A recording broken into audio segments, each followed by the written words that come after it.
الله الرحمن الرحيم. السلام عليكم ورحمة الله وبركاته.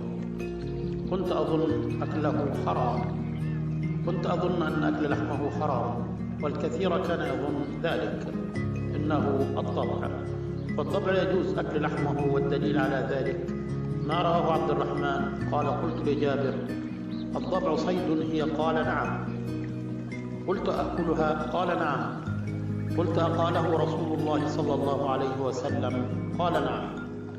وأكد على جواز أكله كثير من الصحابة، عن ابن عمر بن الخطاب أنه قال أنه كان لا يرى بأسا أن يأكل الضبع ويجعلها صيدا، وعن علي بن أبي طالب وسعد بن أبي وقاص وجابر وأبي هريرة.